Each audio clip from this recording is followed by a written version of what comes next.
C'est autre chose. Oui. C'est l'enregistrement en haut, l'enregistrement final qui ne marche plus.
Bonsoir à tous et bienvenue dans Plus d'actu. Faut-il dire oui au projet de nouveau stade de l'Union Saint-Gilloise? Un stade de 16 000 places qui trouverait sa place sur le site du BEMT à Forêt. Le problème, c'est que les riverains n'en veulent pas et que la commune de Forêt ne semble pas en vouloir non plus. À ce stade, ce qui coince officiellement, c'est le prix d'achat du terrain proposé par l'Union Saint-Gilloise, 3,5 millions. Ce ne serait pas assez. Alors, est-ce que c'est uniquement une question d'argent ou est-ce que c'est plutôt une question d'environnement, de mobilité, de nuisance? Et quel rôle la région bruxelloise peut-elle jouer dans ce dossier? Ce sont les questions que nous allons essayer d'éclaircir. Voilà, et pour participer à ce débat, Evelyne Heutebroek, conseillère communale à Forêt, membre d'Écolo, donc dans la majorité forestoise, et Marc Lowenstein, conseiller communal pour Défi, lui, dans l'opposition à Forêt. Je me tourne d'abord vers vous, Evelyne Heutebroek. Le collège final s'est déjà prononcé. Il rejette la proposition d'achat. Le dossier va passer demain en conseil communal. Ce sera une fin de non-recevoir définitive ou pas demain en conseil communal? Alors, ce n'est pas aussi simple que ça. Ce n'est jamais définitif. C'est une proposition qui est mise sur la table avec des tas de conditions, effectivement, parce que le collège est quand même responsable et il y a quand même beaucoup de questions qui se posent. Et nous avons eu un débat très, très riche en commission avec tous les partis et avec les responsables du stade et avec aussi l'administration. Donc, ce n'est pas un oui ou non au stade. C'est vraiment pas mal de conditions également. Qui n'ont pas été répondues jusqu'à présent. Donc demain soir, pour l'instant, c'est non. Pour l'instant, avec toutes les conditions en tout cas, c'est non pour l'instant. Voilà, et ce sera le vote a priori qui devrait être confirmé demain en séance au conseil communal. Demain, vous voterez non aussi. Marc Lowenstein, avec Défi, est-ce que vous serez d'accord avec la majorité en l'état actuel du dossier sur ce point-là ou pas? Alors, on est ici face à un choix du cœur et un choix de la raison. Donc, la raison veut qu'on n'accepte pas l'offre actuelle. Maintenant, je ne pense pas que ce soit au conseil communal à trancher ce genre de points. Demain, c'est une prérogative du collège. Là, ça a été renvoyé au conseil, soit peut-être pour mouiller tout le monde. Mais l'objectif, finalement, c'est d'essayer d'arriver à une solution. Et quand Mme Heutebroek dit pour l'instant, c'est non, sauf condition, la délibération telle qu'elle est proposée, elle dit, vu qu'on ne répond pas à ça, c'est non.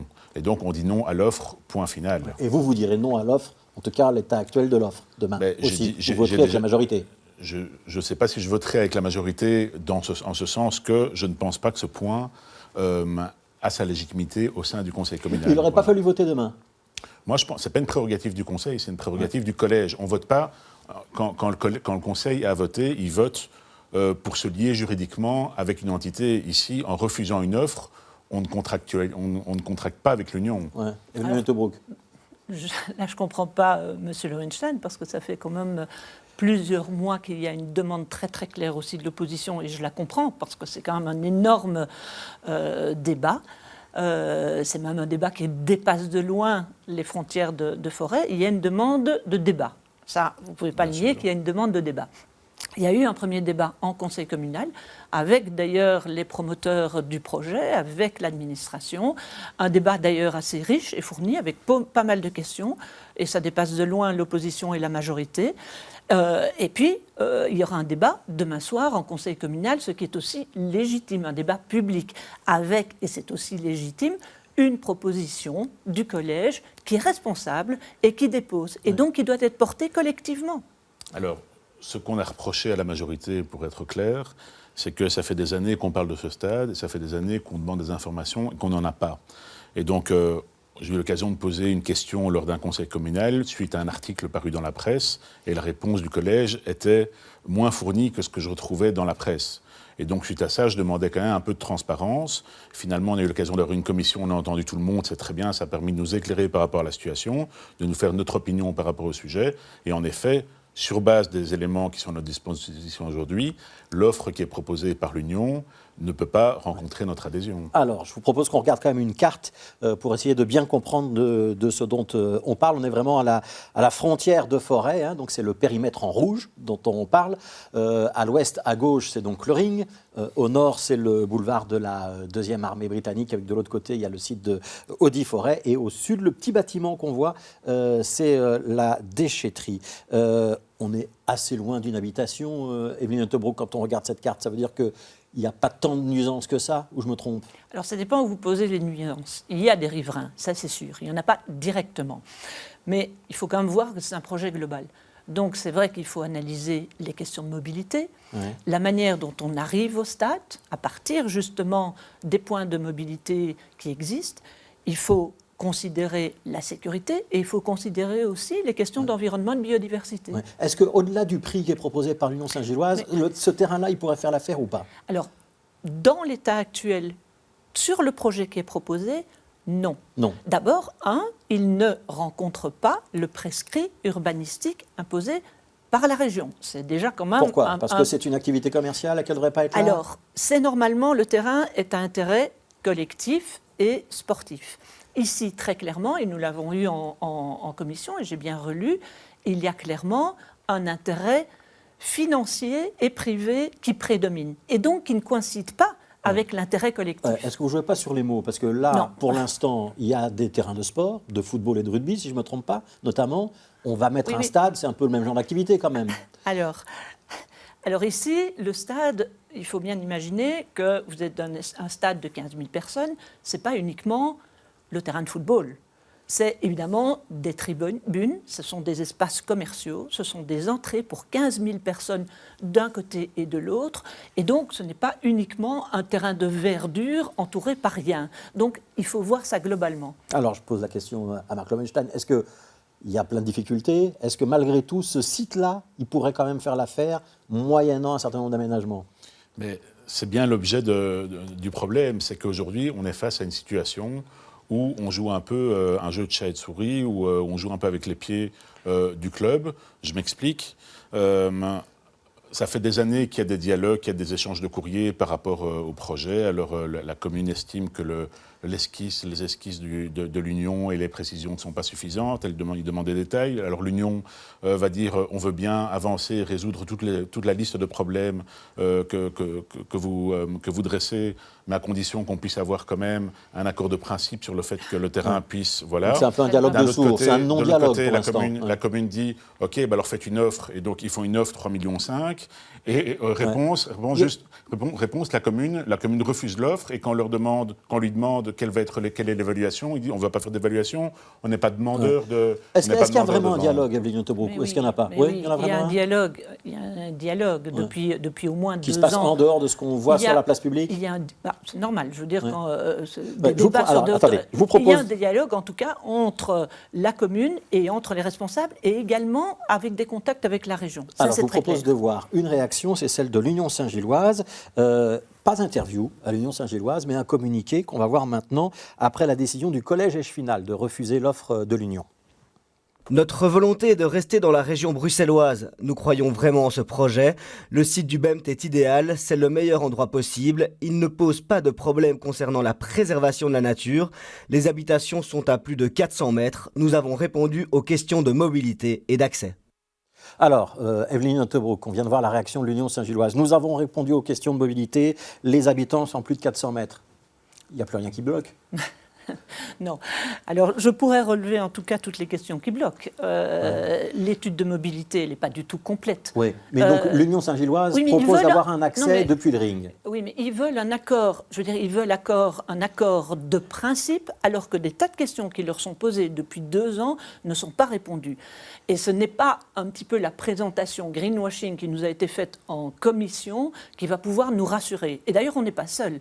Les perspectives, donc, qui est quand même un organe régional, a posé exactement les mêmes questions, sans avoir de complément, ni sur la mobilité, ni sur toutes les structures qui vont être déplacées. Je rappelle qu'il y a quand même des milliers de jeunes qui viennent sur les terrains avoisinants qui, pendant quelques années, ne pourront plus y venir. Mais sur la mobilité, s'il y a un accès depuis le ring, s'il y a les 5000 places, voire 5500 places de parking autour qu'on peut utiliser, ça ne vous rassure pas? C'est ce que met l'Union Saint-Gilloise en avant. Hein. Ils mettent en avant, sauf qu'ils n'ont aucun accord de principe pour leur parking avec Audi ou d'autres entreprises avoisinantes.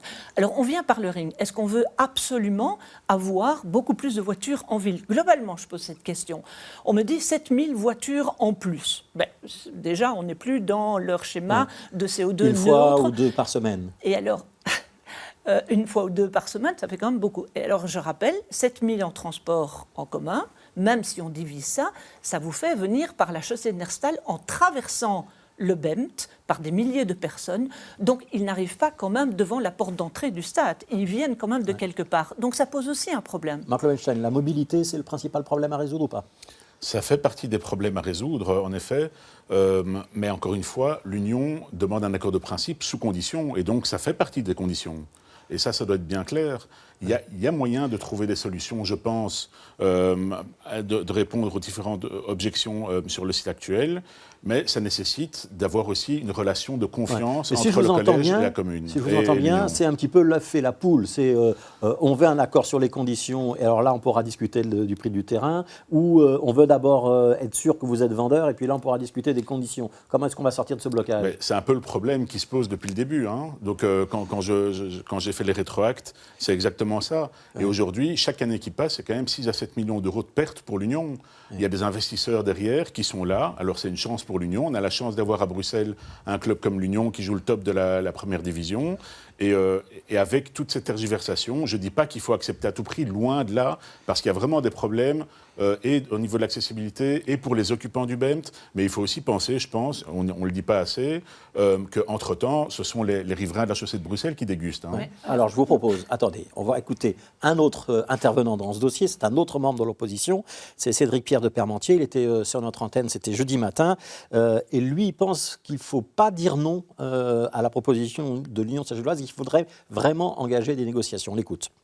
C'est vraiment dans ce sens que l'étude de perspective Brussels plaide. Donc il y a plusieurs sites qui ont été envisagés et aujourd'hui, dans les territoires proches de forêt, eh bien, on constate que c'est la seule possibilité. Et donc, il y avait un réel risque que l'Union quitte Bruxelles. Et donc, pour nous, c'est vraiment une priorité que l'Union reste à Bruxelles, en particulier à Forêt, où elle a son ancrage historique. Donc, je pense qu'il faut à un moment donné avoir un discours rassurant autour de ce dossier, arrêter de peindre tout en noir et essayer de voir ce qu'on peut bien faire et mettre les gens autour de la table. La commune, pour tout vous dire, n'a fait aucune estimation budgétaire de ce que ça pourrait coûter ou même de la valeur du site. Donc, c'est vraiment l'amateurisme le plus complet au niveau de la commune.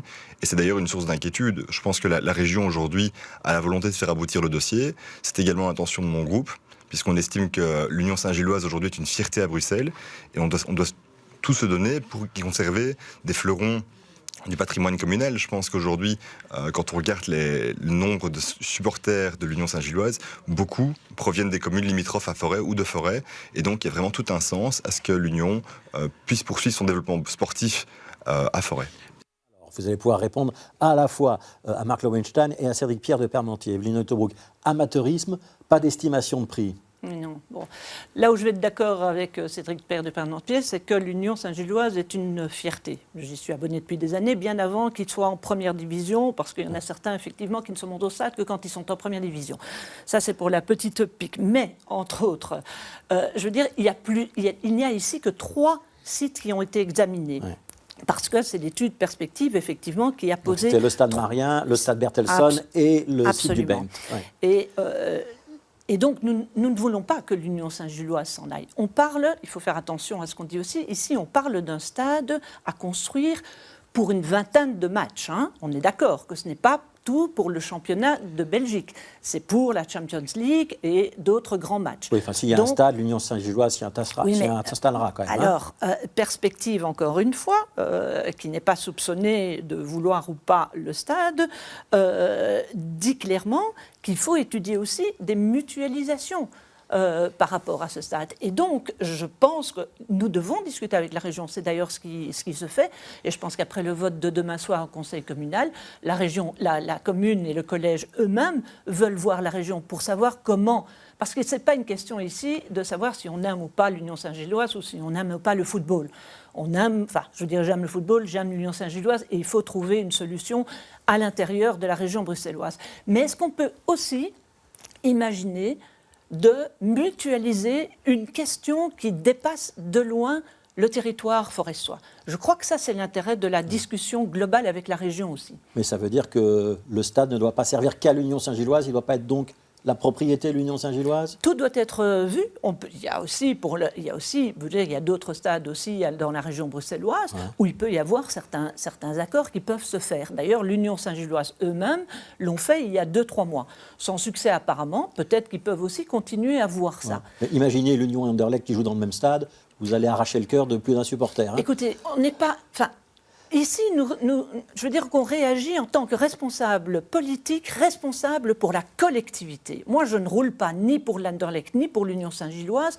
Je vois ce dossier globalement, y compris avec tous les jeunes qui jouent actuellement sur les terrains avoisinants de football, de rugby, tous les stages qui se font, tous ceux qui viennent au petit train à vapeur de Forêt, tous ceux qui se promènent dans le BEMT. Et donc je refuse de morceler une discussion et une réflexion uniquement sur un stade de foot qui est, je le répète, et c'est Perspective qui le dit, avant tout un fait à but budgétaire et dans l'intérêt du club. Oui, lucratif. Alors, Marc Lowenstein, sur ces arguments-là. Oui, juste rebondir sur 2 éléments. D'abord, Mme Uttebroek dit qu'elle souhaite que l'Union reste à Forêt, mais dans ce cas, le collège ferait mieux de le considérer comme un partenaire plutôt que comme un adversaire. Or, aujourd'hui, on est plus dans cette situation-là et ça pose problème. Par ailleurs, oui, le stade doit être vu, ce projet de stade doit être vu de manière plus globale. C'est l'image de Bruxelles aussi qui est en jeu ici. Alors, si ce n'est pas au BEMT, peut-être ailleurs, mais donc si le gouvernement veut prendre la main sur le dossier et servir peut-être d'intermédiaire... Le gouvernement, il a l'air de penser que ça doit être au BEMT. Oui, non, mais si le gouvernement veut servir d'intermédiaire entre la commune et le club pour essayer de faire avancer les choses, très bien. Mais moi, quand vous dites prenons les choses globalement, je crains que le collège peut-être le regrette dès lors qu'on troquerait peut-être le Wheels contre le stade. Et franchement, je suis dans la tête... Un grand marchandage comme ça, c'est envisageable, Evelyne Uttebroek? Répondre au fait qu'un marchandage soit acceptable, je vais vous dire non, évidemment. Alors, non, pas de marchandage. Vous avez fait référence l'un et l'autre au 3e acteur du dossier, c'est la région bruxelloise. Et effectivement, Rudy Vervoort et Pascal Smet ont fait savoir qu'ils souhaitaient jouer un espèce de rôle d'arbitre dans ce dossier. On va écouter Pascal Smet, c'était mercredi dernier, on était le 8 février, il était joint par Naïs Corbin. La question est maintenant comment on peut trouver une solution pour garder l'Union à Bruxelles. Et le site le plus possible de le faire, c'est le site de BEMT. Ça sort très clairement d'une étude de perspective agence régionale. Et par conséquent, le ministre-président Rudy Vervoort, moi-même, on va voir avec la commune et le club comment on peut trouver une solution négociée. Quand on n'est pas d'accord sur un prix, on doit négocier sur le prix.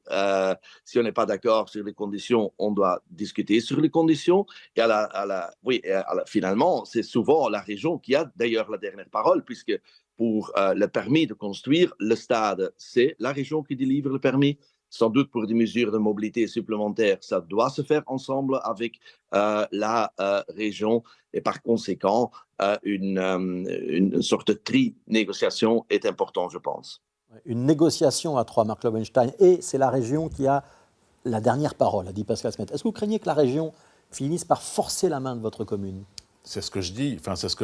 Alors d'abord, je pense que dans la situation actuelle, c'est important que la région intervienne parce que Faut le sortir du collège blocage, communal ouais. s'est enfoncé ici dans ce dossier, s'enlise et n'arrive pas à prendre ses responsabilités sur des dossiers aussi importants. Et ça, c'est assez symptomatique de cette majorité. Mais voilà, je rappelle, vous êtes dans l'opposition. Je suis dans l'opposition. Et la preuve que je suis dans la majorité régionale, c'est que je suis assez d'accord avec ce que dit Pascal Smet. En effet, il faut donner toutes les chances à ce que ça se fasse au BEMT. Et si ce n'est pas possible, au final, on fera le constat d'échec. Mais il faut le faire de manière sérieuse, constructive et concertée. Or, aujourd'hui, j'ai l'impression qu'on renvoie les parties dos à dos et ça ne va pas. Ouais. Dernier point, quand j'entends le chant des supporters de l'Union, Bruxelles, ma ville, je t'aime, ça me ferait très mal au cœur de voir que ce type de chanson change de parole parce que le stade sera obligé de se déplacer ailleurs qu'à Bruxelles. Ça serait vraiment une catastrophe. Evelyne Nothebroek, j'entends Pascal Smet qui dit quand on a un problème d'argent, on doit négocier. C'est juste un problème d'argent ou c'est une opposition de principe? Mais non, c'est pas une question d'argent et je suis un petit peu désolée qu'on réduise ça en se disant... mais donc ça veut dire qu'il n'y aura jamais de stade de l'Union au BEMT pour vous ou pas? Mais non, ça ne veut... Enfin, je veux dire, ça ne veut pas dire ça, mais je veux dire, on aurait pu, je l'ai dit en commission, on aurait pu, de manière un peu moqueuse, dire on vous le vend à 50 millions et de toute façon, on sait que votre proposition, et que votre proposition n'est pas, je veux dire, ne rejoint pas le PRAS, l'affectation du sol, et à ce moment-là, on laisse la région. Ça change avec la région, non? Oui, mais alors on laisse la région décider et on se débarrasse des choses. Là où je suis pas d'accord, c'est de dire que nous sommes enlisés. Le collège, et certainement notre bourgmestre Mariam Elamidine et ses équipes, et notre partenaire socialiste, ça fait depuis des mois et des mois qu'ils négocient, sans avoir eu de réponse aux mêmes... J'étais revoir les discussions qu'il y a eu avec le club, qui sur les différents points, que ce soit la question aussi de l'imperméabilisation du sol, que ce soit la question de la mobilité, que ce soit l'accès au terrain, n'a jamais donné véritablement de réponse. C'est le dossier de l'Union qui n'est pas bien ficelé, si je vous entends bien. Mais il n'y a pas eu les réponses, en tout cas, adéquates aux questions qui ont été posées. Qu'on cesse de dire que c'est une raison financière et que ça va permettre de remplir les caisses de la commune. Ce qui est faux, parce que nous devrons de toute façon déplacer tout ce qui se trouve sur le terrain. Il faudra éliminer le terrain de rugby, parce qu'il ne sera plus conforme. On devra refaire carrément. On devra éliminer le petit train à vapeur qui se trouve là et qui amène des tas d'enfants. C'est très clair. L'Union dit que le terrain de rugby peut rester dans son dossier. Il ne peut pas rester. Ils le savent très bien parce qu'il n'y a pas... Ils doivent retourner le terrain du côté du boulevard de la deuxième armée britannique. Et aussi, ils doivent le retourner. Ils n'auront pas assez de place par rapport à l'avenue. Ouais. Est-ce que c'est malgré tout, je pose la question de principe, est-ce que c'est malgré tout envisageable d'avoir un stade de l'Union à cet endroit-là s'il y a des négociations qui se passent bien? Ou est-ce que c'est de toute façon non pour ce site-là? Écoutez, je suis conseillère communale. Ouais. Alors, ce n'est pas moi qui, aujourd'hui, vais prendre la responsabilité de ça. Vous allez dire que je m'enfuis derrière le collège. Ouais. Le collège va rencontrer la région cette semaine. Moi, ce que je dis... Et c'est peut-être un avis personnel, mais je le donne ici. Dans une région où il n'y a pas assez de terrain, où aujourd'hui on doit penser également aux questions d'inondation. J'étais ministre de l'Environnement, j'ai construit un bassin d'orage à 500 mètres de ce lieu pour des millions et des millions. C'est une zone inondable. Il faut mettre ça dans le paquet. La question climatique, ce n'est pas uniquement de nous entendre dire par l'Union qu'en 2040, le stade sera neutre au niveau carbone. Ouais. Ça n'est pas sérieux. Si je vous entends bien, ça veut dire que c'est non. Il n'y a pas de place pour le stade de l'Union Saint-Gilloise sur le site du BEMT. Pour en tout cas les 20 matchs qui doivent être faits avec 15 000 supporters, et encore il faudrait avoir ces 15 000 supporters, probablement que ce n'est pas la meilleure place. Marc Lowenstein, si j'entends Evelyne Nothebroek, je sens que l'Union Saint-Gilloise va finir par négocier avec Bercel ou une autre commune de la périphérie de Bruxelles, mais en Flandre. C'est un drame ou c'est pas un drame? Mais Bercel, ma ville, je t'aime, c'est pas... Voilà. Non, allez, on va aller au-delà des petites chansons. Quand même. Non, mais encore une fois, on est face à un dialogue de sourds, parce que l'Union, je peux comprendre que l'Union ne réponde pas de manière précise à toutes les questions aujourd'hui, à toutes les conditions. C'est pour ça qu'elle dit... faites une offre sous condition, ça permet d'y voir peut-être plus clair, d'avoir une stabilité, et après, ça nécessite aussi des moyens financiers de faire des études. Vous avez le sentiment que la majorité communale ne veut pas négocier, en fait? J'ai l'impression qu'elle a peur de prendre ses responsabilités. Ouais. Et Nothebroek. Bon, je vais penser le contraire, mais ce n'est pas uniquement parce que je suis dans la majorité, mais j'ai Imaginez- suivi les discussions qui se sont imaginez- faites. Je les ai suivis. Imaginez que l'Union Saint-Gilloise dise demain, moi je vais à Bercel ou à Le Saint-Pierre ou encore ailleurs. Ça sera difficile pour la majorité d'assumer ou pas? Écoutez, je ne suis pas sûre que c'est ça qu'ils veulent et nous ne voulons pas ça non plus. Nous voulons dans la région bruxelloise. On peut sortir de Je le dis l'impasse dans la- alors. Mais on doit toujours sortir d'une impasse, bien sûr, et elles seront discutées. Ce sera discuté avec le club, mais il faut les réponses adéquates. Mais je dis, on veut une solution qui soit collective et qui soit globale. Et on ne pense pas uniquement aux 20 matchs qui doivent se dérouler sur ce terrain-là, du BEMT ou ailleurs. Marc Lowenstein, est-ce que Pascal Smet et Rudy Vervoort ont les moyens de dépasser les blocages actuels? Est-ce que vous leur faites confiance pour sortir visiblement de l'impasse dans laquelle le dossier se trouve? Mais déjà, j'entends maintenant que Mme Mettebrook est prête à discuter. Non, Donc, enfin, j'ai toujours été prête. voilà. Bah, Non, d'ailleurs, prête à c'est pas discuter, moi qui discute. à sortir, de toute façon, je ne suis à que sortir de cette conseillère impasse et à communale. proposer, à C'est essayer de pas lever moi ces qui ai la conditions. main. Donc, moi, je pense que l'important, c'est de dialoguer, c'est d'être franc l'un avec avec l'autre, de parler de partenaire à partenaire, et je pense que c'est dans une relation de confiance retrouvée qu'on va peut-être arriver à une solution. Notre bourgmestre Maria Melamidine ne dit pas le contraire. Et C'est ça pas fait, l'impression que ça ça donne. fait des mois en tout cas qu'elle est là et qu'elle pense aussi à toutes les questions sécurité, mobilité, jeunesse et sport, mais globalement. Alors justement, Maria Melamidine, elle sera notre invitée mercredi matin dans Bonjour Bruxelles. Donc on aura sa version.